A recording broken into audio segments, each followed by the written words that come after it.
session of the Product Management View webinar series. Before our speaker starts today, I've got just a few housekeeping details that I'd like to share with our listeners. All listeners today have a muted line.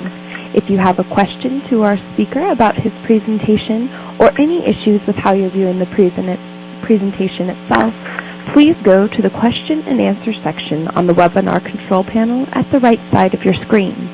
All questions for the presenter will be held until the end and addressed by the speaker during the Q&A session at that time. I would now like to welcome you once more to the Product Management View webinar series.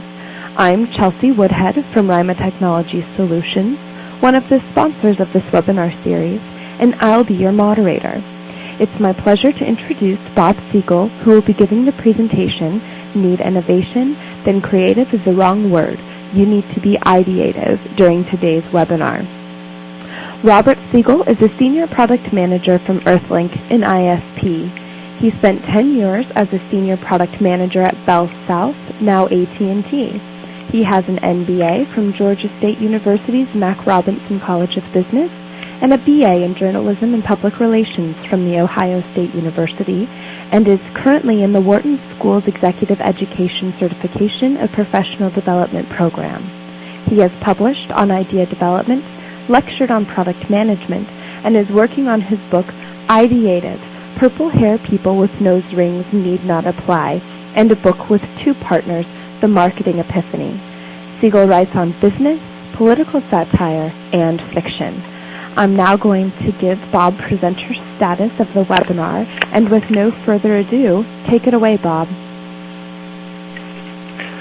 Thank you, Chelsea. I want to welcome everybody and thank the Product Management View for giving me this opportunity, and Rima, and also Pragmatic Marketing for publishing my articles, and finally Michael Vorp, my director at Earthlink and the editor of my articles, as well as several other items. The title of this lecture, as Chelsea told you, is Need Innovation, Then Creative is the Wrong Word for You. I've got another name that I also like to call it. Ideative, purple-haired people with nose rings need not apply. It's a little humorous takeoff on some of the stereotypes that we have of creativity. I want to begin with the question, are you creative? Most people, even very highly experienced, successful product managers and marketing professionals, respond to this with a vigorous no.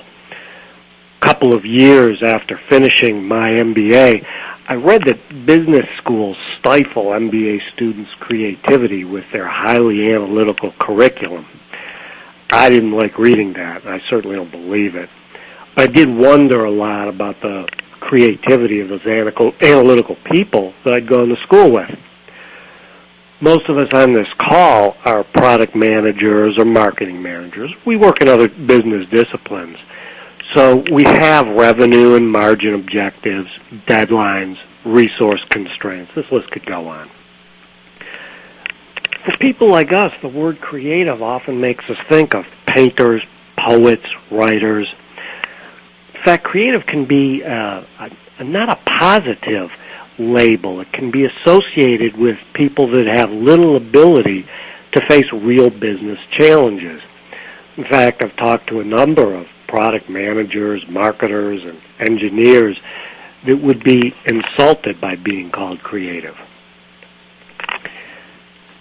In fact, if you're naturally creative, if you're among what I jokingly refer to as purple-haired people with nose rings, this talk is simply not for you. Creativity is just not needed here. But it's interesting because our challenge is that while most of us don't view ourselves as creative, certainly not creative enough, product managers, marketers, engineers, and people who are employed in any business function really need to be able to develop ideas, because ideas are our future. They're the launching pad for your innovations, from good ideas, new products, services, process